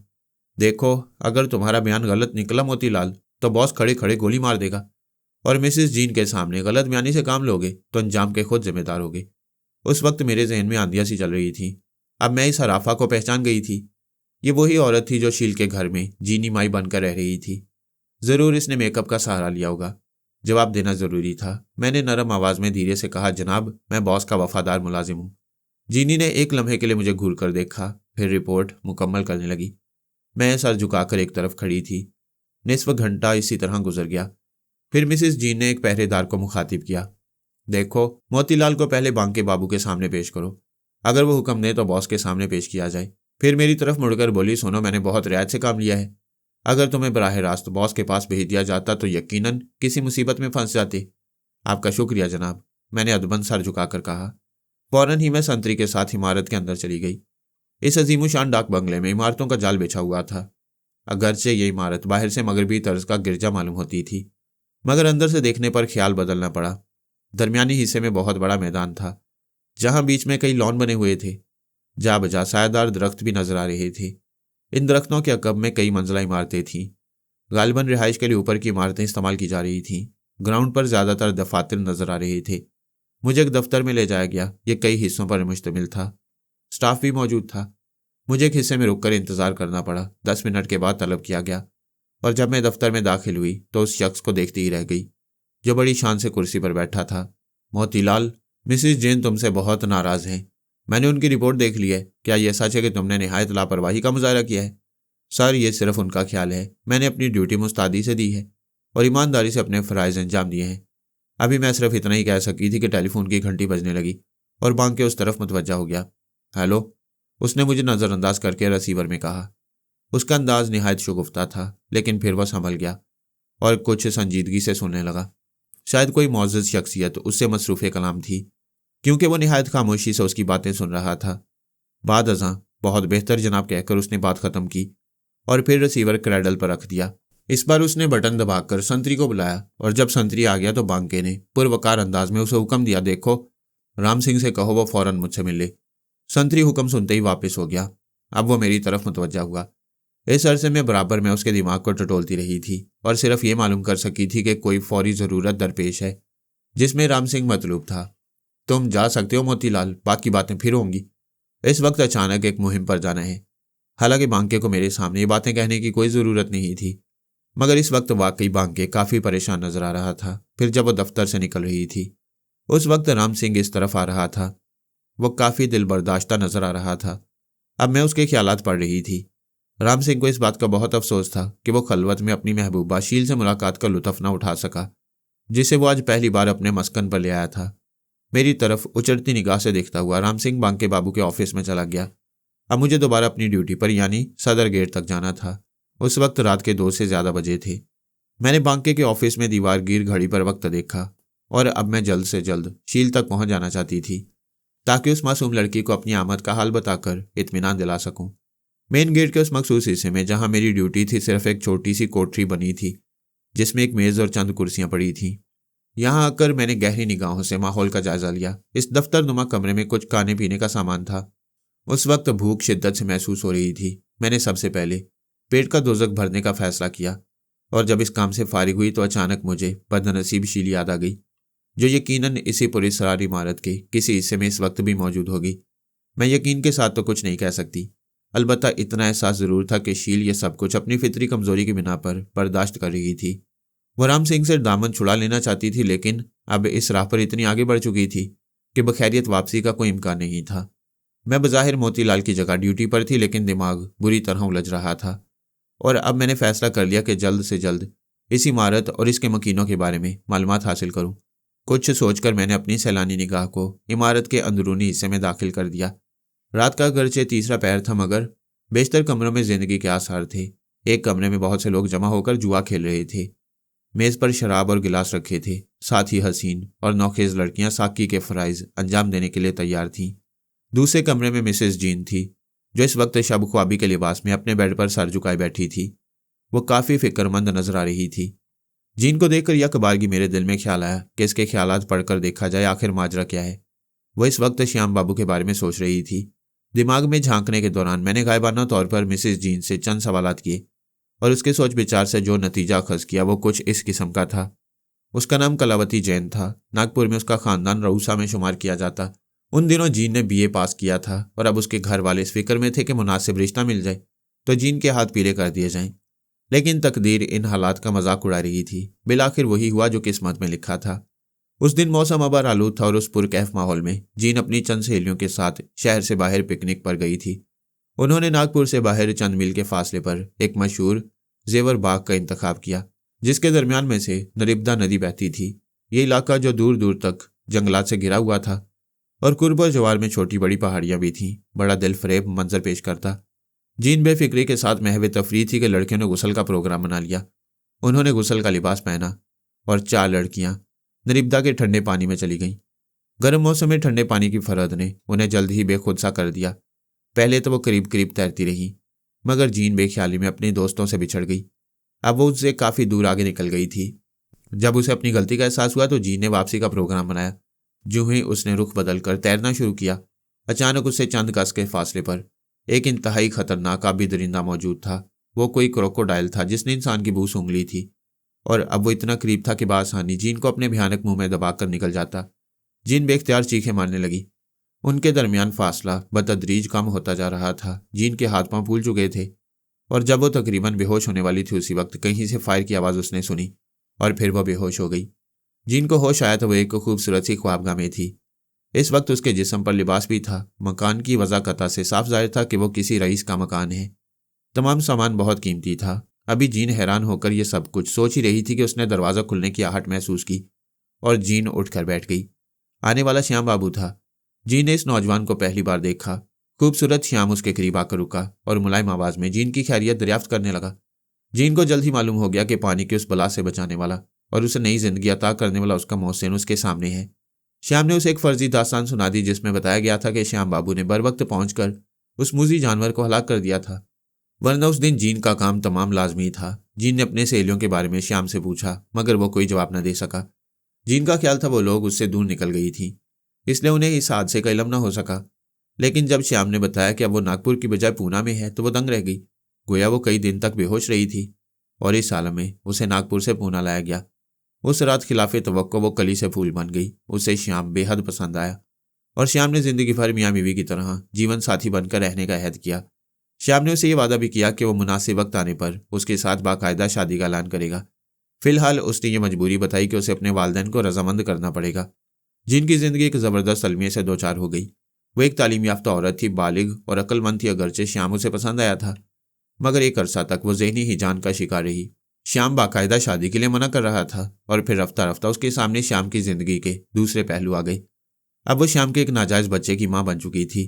उसे श्याम से और अपने बच्चे से बेपनाह मोहब्बत थी। मजबूरन उसे श्याम के इशारों पर नाचना पड़ा। एक मुद्दत से अब जीन श्याम की गैर कानूनी सरगर्मियों में शरीके-कार थी। काफ़ी अर्सा पहले वो गिरोह के साथ यहाँ पहुंची, और यहाँ वो बांके की हदायत पर भेस बदलकर शील के घर पहुंच गई थी, और शील की हमदर्द खादमा की हैसियत से उसके घर रहती थी। हालांकि दरअसल वो राम सिंह और बांके की एजेंट थी। राम सिंह ने उसे शील के घर महज इसलिए रखा था कि कहीं शील उसके हाथों से न निकल जाए।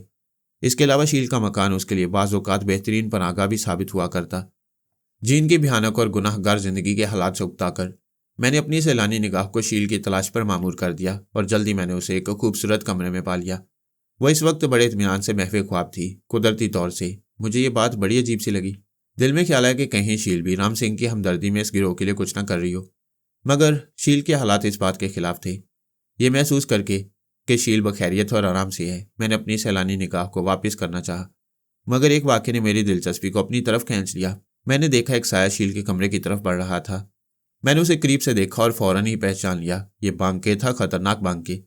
उस वक्त बांके किसी बुरी नीयत से ही शील के कमरे में दाखिल हो रहा था। दिलचस्पी बढ़ रही थी। मैं इस ड्रामे को मजीद देखना चाहती थी।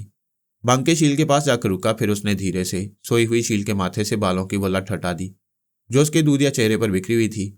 उसी वक्त शील ने आंखें खोल दी और हैरत से बांके को देखने लगी।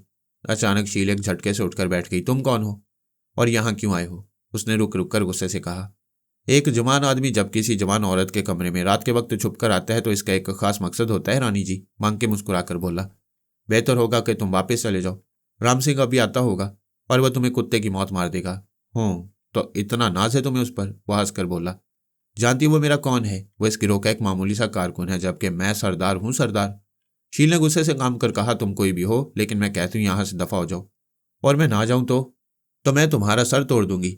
अचानक शील ने मेज पर से गुलदान उठा लिया, मगर चालाक बांके ने फौरन उसका हाथ मजबूती से पकड़ लिया। उनके दरमियान कशमकश शुरू हो चुकी थी। शील बांके जैसे तनोमंद आदमी का क्या बिगाड़ सकती थी? मैंने शील की मदद करने का फैसला कर लिया और फौरन उस कमरे में पहुंच गई। मैं उन लोगों की निगाह से पोशीदा थी, अगरचे मैं उन्हें बहुत करीब से देख रही थी। शील बेबस हो चुकी थी। बांके ने उसकी कलाई मरोड़कर गुलदान फर्श पर गिरा दिया, और अब वो शील के साथ दस्त दराजी पर उतर आया था कि मैंने राइफल का कुंदा जोर से बांके की पुश्त पर दे मारा, और यह चोट इतनी करारी पड़ी कि 1 मिनट को भारी भरकम बांके भी हवास बागता सा हो गया। अब वो चारों तरफ आंखें फाड़ फाड़ कर देख रहा था। चोट काफ़ी लगी थी और चोट मारने वाला कोई नज़र नहीं आ रहा था। ये बात उसे हैरान करने के लिए बहुत थी। फिर उसने सोचा कि महज वहम था, शायद किसी तरकीब से शील ने ही ये वार कर दिया होगा। मगर दूसरी बार जब मेरा कारीवार पड़ा तो वह बौखलाकर दरवाजे की तरफ लपका। भूत, शायद कोई भूत भी यहाँ मौजूद है। मांग के बुड़बुड़ाता हुआ कमरे से बाहर निकल गया। शील अपना सर थामकर दोबारा बेड पर बैठ गई और फिर अचानक हड़बड़ाकर खड़ी हो गई। अब मैं शील को साफ नजर आ रही थी। मैं इस वक्त भी मोतीलाल की वर्दी में थी, इसलिए शील मुझे हरगिज न पहचान सकी। वह सख्त परेशान नजर आ रही थी। उसकी हैरत और परेशानी से मुझे लुत्फ आ रहा था, मगर मैं शील को ज्यादा देर तक इस हालत में नहीं देख सकती थी। लिहाजा मैंने राइफल एक तरफ फेंक दी और सर पर से वह पकड़ी उतार दी जो अब तक मुझे औरत से मर्द बनाए हुए थी। शील ने गौर से मेरी तरफ देखा और फिर हाय दीदी कहकर मुझसे लिपट गई। अब वो रो रही थी और मैं उसे तसल्लियां दे रही थी। शील को अब तक मेरी गैर मामूली कुव्वतों का इल्म नहीं था। यहाँ उसने पहली बार इस बात का मुजाहिरा देखा था, इसलिए कुछ देर बाद उसने मेरी खुफिया ताकतों का राज मालूम करने की कोशिश की, मगर यह वक्त इस किस्म की बातों का नहीं था। मैंने उठते हुए कहा, जल्दी करो शील, हमें जल्द से जल्द यहाँ से निकल जाना चाहिए। लेकिन कहाँ दीदी, वो बोली। कहीं भी, यहाँ से तो चलो, यहाँ हमारी जिंदगी को खतरा है। उसको मैंने उठाने की कोशिश की। दीदी, वह घबराकर कहने लगी, ये बड़े खतरनाक लोग हैं। अगर मैं राम सिंह से पूछे बगैर चली गई तो वो यकीनन मुझे कत्ल कर देगा और फिर उसकी आंखों में धूल डालकर हम यहाँ से कैसे निकल सकेंगे। मैंने उसे दिलासा दिया, ये बातें तुम्हारे सोचने की नहीं है शील, तुम बस मेरे कहने पर अमल करो, सब कुछ ठीक हो जाएगा। मजबूरन शील को मेरी बात मानना पड़ी और वह उस वक्त मेरे साथ चलने पर रजामंद हो गई। हम लोग बड़ी एहतियात से दरवाजे की तरफ बढ़े और जो ही दरवाज़ा खुला उस वक्त अंदाज़ा हुआ कि अब हम पूरी तरह घिर चुके हैं। वो तादाद में 4 थे और उन सब के पास रिवॉल्वर मौजूद थे। इस वक्त रिवॉल्वरों का रुख हमारी तरफ था। अच्छा तो मोतीलाल, ये तुम्हारी कारिस्तानी थी। अब मालूम हुआ कि बड़े छुपे रुस्तम हो, बड़े वफादार बने फिरते थे, उनमें से एक शख्स ने कहा। मैंने कोई जवाब नहीं दिया क्योंकि उसकी गलतफहमी मेरे लिए कारआमद ही थी। हमें बांके के सामने पेश किया गया। बांके इस वक्त चंद लोगों के दरमियान बैठा हुआ बातों में मसरूफ था। हम दाखिल हुए तो उसने गुफ्तगू का सिलसिला शुरू कर दिया और हमारी तरफ मुतवज्जा हो गया। उस वक्त मैं उसके ख्यालात पढ़ने लगी। मोतीलाल को इस भयानक जुर्म में कि उसने शील का साथ दिया है और गिरोह से गद्दारी की है गोली मार देना काफ़ी होगा।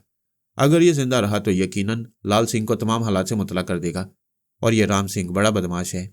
बांके अगरचे बहादुर आदमी था, लेकिन शील के सिलसिले में चूंकि उसने गिरोह के कानून से गद्दारी की थी इसलिए वो किसी हद तक परेशान था। उसके माथे पर शर्मिंदगी की वजह से पसीने की बूंदें साफ नजर आ रही थीं। मोतीलाल, क्या यह दुरुस्त है कि तुम इस लड़की के तरफदार हो और तुम्हारी वफादारियां तब्दील हो चुकी हैं? मुझे घूर कर देखते हुए उसने कहा, तुम्हारे ख्याल में किसी कमजोर लड़की का साथ देकर अगर उसकी इज्जत बचा ली जाए तो यह असूलों से गद्दारी होती है? मैंने भी तुर्की बतुर्की जवाब दिया। बकवास मत करो पागल आदमी, वरना कुत्ते की मौत मारे जाओगे, वो मुश्तिल होकर बोला। और दूसरे लोग खामोशी से बांके की तरफ और कभी हमारी तरफ देख रहे थे। यह शौक भी पूरा कर लो, मैंने होंठ भींच कर कहा। अच्छा है तुम्हारे दिल में कोई हसरत न रह जाए। क्या मतलब बेवकूफ़ आदमी? यही कि प्यारे बांके बाबू, हो सकता है तुम खुद किसी के हाथों पागल कुत्ते की तरह मारे जाओ। मेरा यह जुमला निहायत सख्त था और मैं खुद भी समझ गई थी। अब पूरी होशियारी से काम लेकर इस शख्स का मुकाबला करना होगा। बांके गुस्से में लाल पीला होकर उठा और अब वो खूनी निगाहों से मेरी तरफ देख रहा था। मैं उसका ख्याल पढ़कर सब कुछ अंदाजा कर चुकी थी। वो मुझे कत्ल कर देना चाहता था ताकि ना रहे बांस ना बजे बांसुरी। बांके ने रिवॉल्वर निकाल लिया और उसका रुख मेरी ही जानिब था। सब लोग हमारी ही तरफ देख रहे थे। शील उस वक्त सख्त खौफजदा थी, लेकिन मैं पूरी तरह अपनी जगह मुतमईन थी। अचानक कमरे में सन्नाटा छा गया। मैं उनके देखते ही देखते गायब हो गई थी। अगरचे अभी उनके दरमियान ही खड़ी थी, लेकिन अब वो मुझे नहीं देख सकते थे और मैं उन्हें देख सकती थी, उन्हें तकलीफ पहुंचा सकती थी। मेरे इस तरह गायब हो जाना कोई मामूली बात नहीं थी। वो लोग खौफजदा से हो गई। शील की तो चीख ही निकल गई। खुद बांके भी सख्त परेशान नजर आ रहा था। उन सब ने मुझे भूत समझा। उस वक्त मैंने बांके के करीब जाकर सरगोशी की। क्या ख्याल है बांके लाल, कहो तो इन सब के सामने तमाम करतूतों का भांडा फोड़ दूं? मेरी बात सुनकर बांके यूं उछल पड़ा जैसे एक साथ हजारों नागों ने उसे डस लिया हो। अगरचे वन पुरस्कार वाकयात से खौफजदा हो गया था, लेकिन बांके बहादुर आदमी वाक़ हुआ। इन हालात में भी उसने कुछ करने का इरादा करते हुए यूं ही एक तरफ मुंह करके पिस्तौल से फायर कर दिया। गोली कमरे की दीवार से टकराई। मैं तो पहले उस तरफ से हट गई थी। बांके वार कर चुका था, इसलिए मैं भी उसे मजा चखाना चाहती थी और यह मेरे लिए बहुत ही आसान बात थी। लेकिन मैं जानती थी कि इस तरह शील की जिंदगी सख्त खतरात में घिर जाएगी। जब तक राम सिंह को तमाम हालात का इल्म न हो, मैं कोई बड़ा कदम नहीं उठा सकती थी। हालांकि राम सिंह मुझे बांके से भी ज्यादा नापसंद था। उल्लू के पट्टो, अचानक घूमकर वो अपने साथियों पर बरस पड़ा। खड़े खड़े मुंह क्या तक रहे हो? चलो जल्दी इस खतरनाक औरत को पकड़ो और इसे कैद खाने में डाल दो। जब तक हम खुद कोई दूसरा हुक्म ना दें, हरगिज इसे वहां से निकलने ना दो। और हाँ, निगरानी बहुत शदीद करना, यह औरत बड़े खतरे का बायस बन सकती है। एक लम्हे बाद उसने चंद आदमियों को दूसरा हुक्म सुनाया। उस बदमाश मोतीलाल को तलाश करो, जरूर वो कोई सिफली इल्म सीखा है और अब हम लोगों पर रोब डालना चाहते हैं। मुझे बांके की बात पर बेइंतहा हंसी आ गई। शायद मेरी आवाज़ बांके ने भी सुन ली थी, मगर वह बहुत ज़्यादा गुस्से की हालत में था, इसलिए मेरी तरफ ज़्यादा तवज्जो न दे सका। 2 आदमी शील को लेकर बाहर चले गए। बाकी आदमी मेरी तलाश में पागलों की तरह इधर उधर फिरने लगे। शील को एक अलहदा कमरे में बंद कर दिया गया। ये मुख्तसर सा कमरा करीब ही वाक़ था। उस वक्त भी लोग मेरी तलाश में सरगर्दा थे और मैं बड़े मज़े से उनकी परेशानी और घबराहट से लुत्फ़ अंदोज़ हो रही थी। फिर मैं एक नए ख्याल पर मुस्कुरा दी। अब मैं इन लोगों की तरफ जा रही थी। एक आदमी के करीब पहुंचकर मैंने उसकी पुश्त पर जोर से धूल जमाई और वह बुरी तरह बौखला गया। वह घबराकर चारों तरफ देख रहा था, लेकिन उसे मारने वाला कहीं नजर नहीं आ रहा था। दूसरी बार मैंने उसके सर का निशाना लिया और अपना हाथ पूरी कुव्वत से उसकी गट्ठी चुंदिया पर दे मारा। आवाज़ काफ़ी ज़ोरदार थी और चोट भी। वो गरीब दिल मिलाया और दीवानों की तरह उछलने लगा।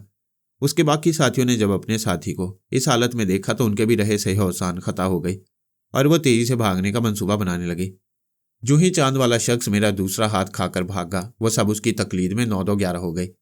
मैं उनके साथ साथ गई। अब वे कुशादा कमरे में जमा थे। उनकी तादाद 10 से ज़्यादा थी। बांके उनसे हटकर एक मुमताज़ मुकाम पर बैठा हुआ था। फिर उसने उन्हें मुखातिब किया, मुझे ताजुब है कि तुम एक आदमी को तलाश न कर सके। यकीनन वह बाहर नहीं गया है। बाहर का दरवाज़ा उसी वक्त बंद कर दिया गया था। इसका मतलब यह है कि वह इसी जगह कहीं छुपा हुआ है। फिर वो लहजा बदल कर बोला, मुझे हर कीमत पर मोतीलाल चाहिए। जाओ और उसे पैदा करके लाओ, समझे। एक बार फिर मेरी तलाश शुरू हो चुकी थी। वह लोग मेरी असली पोजीशन से वाकिफ थे ही नहीं और अब तक मुझे मोतीलाल संतरी समझे हुए थे। ज़रा देर पहले एक अजीबोगरीब वाक़या हो चुका था। मैं उनकी मौजूदगी में गायब हो गई थी और इस बात ने उन्हें काफ़ी हवास बाख्ता किया था। इसके बावजूद बांके के हुक्म पर वो लोग इमारत के मुख्तलिफ हिस्सों में फैल गए। बांके! अचानक मेरी आवाज़ सुनकर बांके चौंका। कमरे में अब वो तन्हा था और मैं अब नज़र नहीं आ रही थी। कौन हो तुम? ज़रूर कोई बला हो तुम। मोतीलाल हरगिज़ नहीं हो सकते। आदमी काफ़ी समझदार मालूम होते हो, मैंने जवाब दिया। मुझसे क्या चाहते हो? देखो, मैं भूतों से हरगिज़ नहीं डरता, बांके ने अकड़ कर कहा। हालांकि दिल की हालत बुरी थी। मुझे उसकी हालत पर हंसी आने लगी। सुनो बांके लाल, मैंने लहजा बदल कर कहना शुरू किया, मैं जानती हूँ तुम कितने बहादुर आदमी हो। तुम राम सिंह से खौफज़दा हो। क्या बकते हो बदमाश आदमी? कौन हो तुम? साफ साफ बताओ। देखो, वैसे तुम कोई भी हो, अब इस इमारत से जिंदा ना जा सकोगे। ज़रूर तुम सिफली इलम रखते हो। हम उस इलम की कदर करते हैं। अगर हमारे साथ मिलकर काम करो तो तुम्हें लाखों रुपए की पेशकश की जा सकती है, वरना अंजाम के तुम खुद जिम्मेदार होगे। बांके लाल, मैंने गरज कर कहा, अपनी औकात को मत भूलो। तुम एक चमारी से पैदा हुए हो।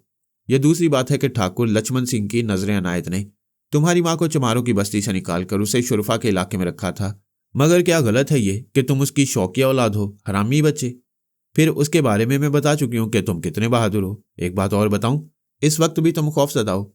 अब तुम राम सिंह से परेशान हो, जिसकी महबूबा शील पर तुमने मुजरिमाना हमला करने की कोशिश की, मगर मेरी बर वक्त मुदाखलत की वजह से तुम कामयाब ना हो सके। बांके लाल गुमसुम होकर रह गया।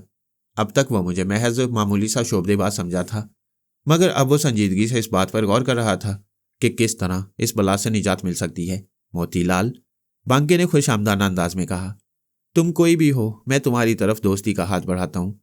अब इखलाकी तौर पर तुम पर भी ये जिम्मेदारी आती है कि हमारा साथ दो। हालांकि तुमने मुझ पर और मेरे खानदान पर ज़बरदस्त इल्ज़ामात लगाए हैं, लेकिन सच तो यह है कि तुमने मुझे गाली दी है, और वो भी माँ की गाली।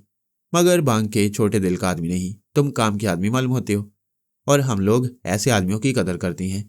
मैंने चंद लम्हों के बाद जवाब दिया, बांके लाल, ठीक है तुम मेरी कदर करते हो, लेकिन मैं ऐसे लोगों को पसंद नहीं करता जो मुल्क और कौम के खिलाफ गैर कानूनी हरकतें करते हो और गैर कानूनी तरीकों से दौलत कमाते हो। अभी तुमने शायद दौलत का मुंह नहीं देखा है मेरे दोस्त। ये चीज़ बड़े बड़े धर्मात्माओं को शैतान बना देती है, बांके ने बड़े वसूख से कहा। बिल्कुल इसी तरह जैसे दौलत ने तुम्हें शैतान से बदतर बना रखा है, मैंने चोट की। वो बदस्तूर उसी लहजे में कहने लगा, मोतीलाल, तुम मुझे कुछ भी कह लो, मगर मेरी दरख्वास्त है एक बार ज़रूर गौर कर लो। मैंने ये बात तुम्हारी भलाई के लिए की है। शुक्रिया, मैंने जल्दी से कहा। मैं तुम्हारी इस राय से इत्तफाक नहीं करता। मैंने ये कहकर बात ख़त्म कर दी। फिर सुनो मोतीलाल, बांके कड़क कर बोला, अगर तुम हमारे साथ काम करने पर तैयार नहीं हो तो समझ लो यह इमारत तुम्हारे लिए कब्रिस्तान साबित होगी। मैं तुम्हें किसी कीमत पर यहाँ से ना जाने दूंगा। मैंने ऊंची आवाज़ में हंसकर उसकी बात का मजाक उड़ाया और फिर बोली, क्या तुम मुझे रोक सकोगे बांके? अगर कुछ हिम्मत है तो आजमा कर देख लो। मैंने एक तरह से बहुत बड़ा चैलेंज दिया था। उस वक्त बांके बड़ा खसियाना नजर आ रहा था। कुछ सोचकर वो मेरी तरफ बढ़ा। मेरी आवाज़ से उसने इस हिम्मत का तयन किया। मैं पूरी तरह चौकन्ना थी। जो ही वो आगे बढ़ा मैं एक तरफ हट गई। फिर कोशिश करो बांके, मैंने जोर से हंस कर कहा। एक बार फिर उसने कोशिश की, लेकिन वो अंधे इंसान की तरह टामक टोइयां मार रहा था। बांके ने सोचा था कि वो चिकनी चुपड़ी बातों से मुझे धोखा देने में कामयाब हो जाएगा। उधर मैं भी उसके इरादों से बेखबर नहीं थी। इस अरसा में उसके ख्यालात बराबर पड़ती जा रही थी। शील की हालत काफ़ी खराब थी। वो बुरी तरह खौफजदा हो गई थी। इस वक्त शील मेरे ही बारे में सोच रही थी। अब तक उसने मुझे एक हमदर्द बहन के रूप में देखा था। मेरा उसके पीछे पीछे उसकी मदद के लिए आना भी करीन क्यास था। लेकिन यहाँ जो हालात पेश आए और इन पुरस्रार वाक़यात ने मेरी शख्सियत के चंद गैर मामूली पहलुओं को उजागर किया, वो शील के लिए भी सख्त हैरत का बायस थे। मैं उसके करीब आ चुकी थी, मगर शील मेरी आमद से बेखबर मेरे ही बारे में सोच रही थी। धीरे धीरे शील मेरी तरफ से बदजन होती जा रही थी। अब उसका ख्याल था कि कोई बला उसके पीछे लग गई है, जो पहले तो एक औरत बनकर उससे हमदर्दी जताने आई थी, और जब वो राम सिंह के साथ यहाँ आकर मुतमईन थी तो ये बला यहाँ तक भी पहुँच गई। और बहुत मुमकिन है कि उसने किसी बहाने से राम सिंह को यहाँ से जाने पर मजबूर कर दिया हो। मुझे अफसोस हो रहा था कि मैंने जिसके लिए इतने पापड़ बेले और यहाँ तक महज उसकी मदद करने के लिए आई, रात की नींद बर्बाद की, खुद को उन बदमाशों से टक्कर लेने पर मजबूर कर दिया। ये तमाम वाक़यात इस बात का सबूत थे कि मैं शील की हमदर्दी में ये सब कुछ कर रही थी, और इस सिलसिले में ज़बरदस्त खतरात थे। मैं दिल बर्दाश्त होने लगी, मगर फिर मैंने सोचा शील एक मासूम लड़की है। वो दुनिया के नशेब व फराज से पूरी तरह वाकिफ़ नहीं। अगर मैं इसकी ऊट पटांग बातों से नाराज़ होकर इसका साथ छोड़ दूंगी तो वह ज़रूर किसी बड़ी मुसीबत का शिकार हो जाएगी। मैंने एक बार फिर यही फैसला किया कि शील की मदद करूंगी। मैंने मखसूस इसम का विर्द किया और फ़ौरन ही अपने पूरे वजूद के साथ जाहिर हो गई। क्या मैं इतनी ही बुरी हूँ शील? मैंने पहला जुमला कहा और शील पर जैसे घड़ों पानी पड़ गया। वो काफ़ी नादिम नजर आ रही थी। मैंने उसे तसल्ली देकर कहा, कोई बात नहीं शील, तुम मेरे बारे में जो कुछ भी सोचो यह तुम्हारा हक है। मैं सिर्फ इतना ही कह सकती हूँ, मैं एक बिल्कुल बेज़रर औरत हूँ और तुम्हारी खातिर ख्वाह हूँ। लेकिन दीदी, मैंने तुम्हें यहाँ अजीब हालात में देखा है। शील, मैंने जवाब दिया, मैंने इस बात की कोई ज़रूरत महसूस नहीं की थी। अगर उस वक्त मैं तुम्हें ये बातें बताती तो शायद तुम पूरी तरह यकीन भी ना करती, और मुमकिन था कि तुम सोचती कि मैं तुम पर रोब जमाना चाहती हूँ। गालिबन उसकी तसल्ली हो चुकी थी। शील सर झुकाकर खामोशी से कुछ सोच रही थी। वो तो अपने दोस्त राम सिंह के बारे में सोच रही थी। शील, तुम जिसे अपना समझ रही हो, और इस वक्त भी जो तुम्हें याद आ रहा है, मुझे अफसोस है कि वो तुम्हारी मोहब्बत का जवाब खुलूस से नहीं दे रहा। वो एक भंवरा है जो हर फूल पर मंडलाता है। शील बुरी तरह चौंक पड़ी, मगर दीदी ये कैसे मुमकिन है? वाकई कमाल की बात है, आप तो दिल की हर बात पढ़ लेती हैं। मैंने गौर से शील की तरफ देखा और फिर धीरे धीरे कहना शुरू किया, शील, तुम्हारा दोस्त राम सिंह इस वक्त भी एक ऐसी औरत के साथ तफरी में मगन है जिसका ताल्लुक किसी न किसी तरह मेरी जिंदगी से भी है। ताजुब है दीदी, वो बोली। तुम्हारी बातों से मैं ज़रूर पागल हो जाऊंगी, मैंने मज़ीद तफसील बताते हुए कहा। अब वो लोग इसी तरफ आ रहे हैं। उनके साथ और भी कुछ लोग हैं। उनकी तादाद 10 है और वो यहाँ से बहुत करीब हैं। राम सिंह उस खतरनाक औरत को साथ ला रहा है जो तुम्हारी मोहब्बत को हमेशा के लिए राम सिंह के दिमाग से महव कर देगी। वो बड़ी अय्यार औरत है। तुम क्या कह रही हो दीदी? शील ने ताजुब से कहा, और उसी वक्त किसी ने लात मारकर दरवाज़ा खोल दिया। अब हमारे सामने राम सिंह और शिवा खड़े थे। उनके पीछे और भी कुछ लोग थे जो डाकुओं की तरह मुंह पर डांटे बांधे हुए थे। वो सब शील और मुझे घूर रहे थे। उधर हम दोनों भी हैरत और दिलचस्पी से उनकी तरफ देख रहे थे।